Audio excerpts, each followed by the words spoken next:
Validating is a straightforward concept. It's not easy to do, but it's pretty straightforward. Essentially, what you're saying is, I get where you're coming from.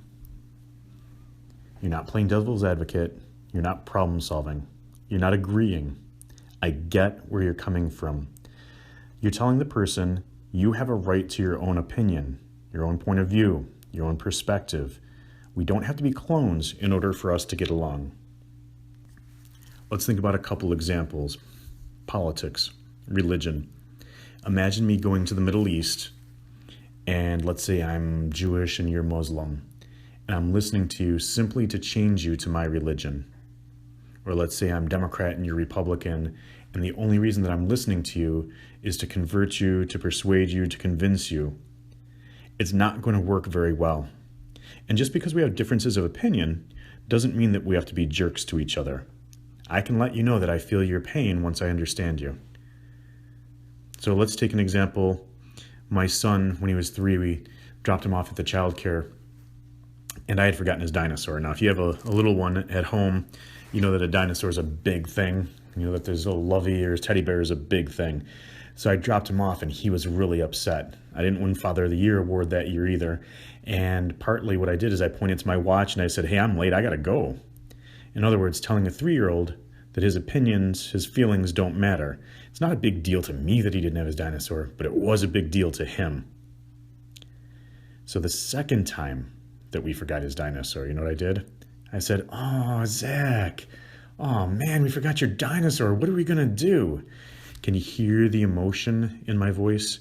Can you hear it? I'm letting him know I get where you're coming from. I get that it's a big deal.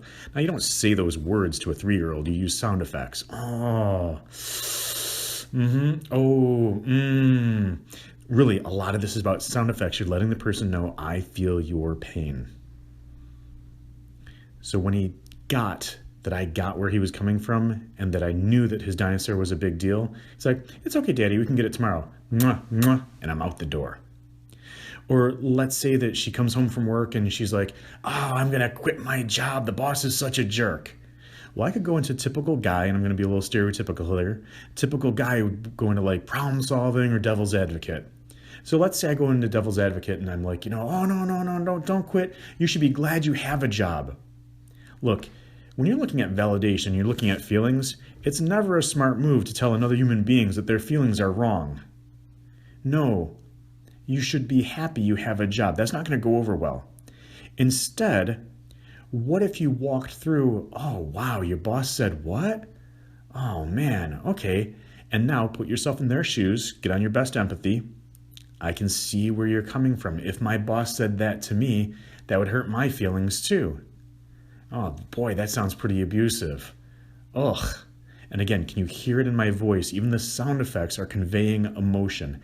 I get where you're coming from. I get where you're coming from. I get where you're coming from. Again, note that you do not have to agree, and many times you can validate without agreeing. You can agree as well, but a lot of times when you're validating, you're just letting them know you get where they're coming from. And if you don't get where they're coming from, go back to clarification. So you're listening to understand, not to convert, not to persuade, not to convince. If you then want to tell your perspective, what we found is there's almost like a magic about 5 minutes. If you immediately, after hearing them talk, move into your point of view, watch what happens. It blows up. Almost every time the person will be like, what, it's all about you now? That's not what you want to do. What you want to do is you want to wait the 5 minutes and then ask the person, hey, would you like to hear my perspective? I just heard yours. Would you like to hear my perspective? Because I'd like to share it at some point. And they might say no right in that moment. They might say, no, I'm not interested. You know what? If you don't have an audience, don't speak. If they're telling you, no, I'm not interested right now, you may think that that's unfair, and you might even be correct. But if you don't have an audience, why are you continuing to talk? So instead, wait until you have them. And then, hey, I'd really like to tell you about my perspective. I value your perspective. I'd like you to value my perspective as well. So remember the problem solving? There tends to be a stereotype that men tend to problem solve when listening to women instead of just listening to them. What I found that was quite interesting is that guys do have a tendency, myself included, to problem solve. So instead of just listening to understand and to connect, we think that when somebody is presenting a problem, that they want us to problem solve. What we've actually found is that the problem is part of building rapport, sharing problems, building rapport. It's a big deal to some people. When a man problem solves, it often kills the conversation. And I've actually heard women say, "I'm not dumb, I can figure it out myself." In my personal experience, as well as professional experience, it's fairly rare to hear a guy say that.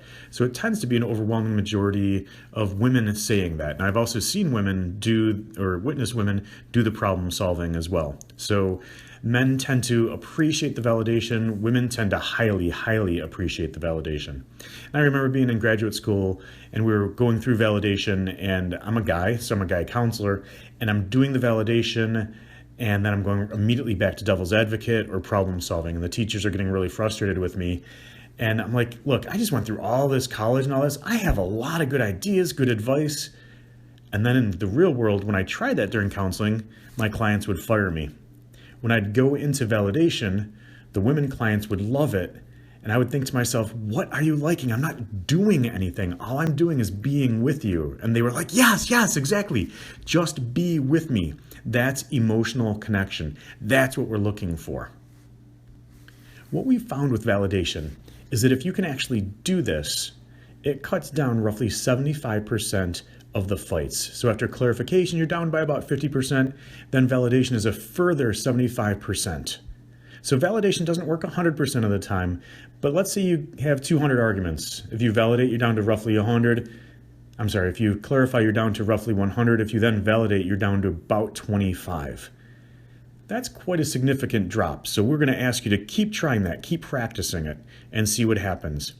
What I would also like you to think about is diffuse physiological arousal. When your heart rate hits 100 beats per minute, what we found is that your neocortex stops functioning. So you don't have that part of your brain that processes meaning or feelings. Let's face it, arguments are kind of tough to start with.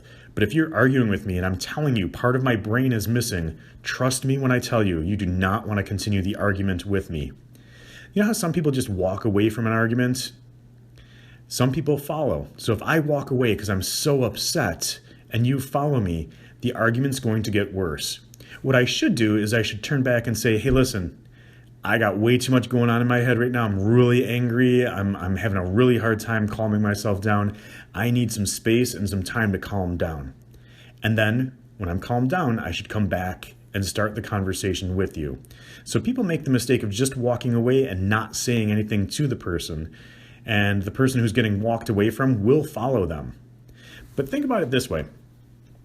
If I'm walking away from you because I'm now a dangerous animal and I'm so upset that I'm not thinking clearly, do you really, truly want to follow me into that room? I'm trying to get away. I'm trying to be protective. I'm trying to be safe because I can't handle my emotions. Trust me when I tell you, you do not want to follow me.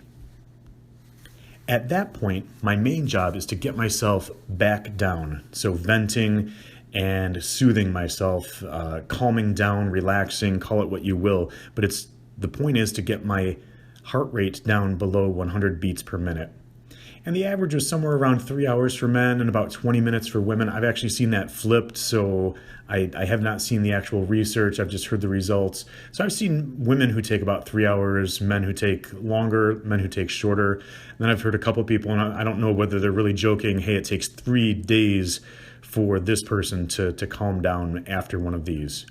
Regardless, if you've lost your audience, stop talking. If the person is walking away from you and you can tell that they're a little disturbed, do not follow them. That's not a smart move. That's not a good strategy. And I actually had a couple of mine say, and then the jerk ran over my foot. I'm like, uh-oh, what happened? Well, the man got really angry. He walked away from her. She followed.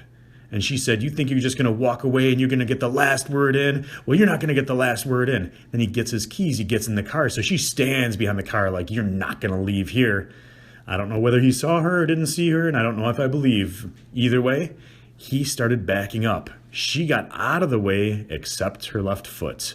Her left foot got run over by the tire. Hey, don't do that. Don't follow somebody and don't run over your wife. Not a good move. Not a good move at all.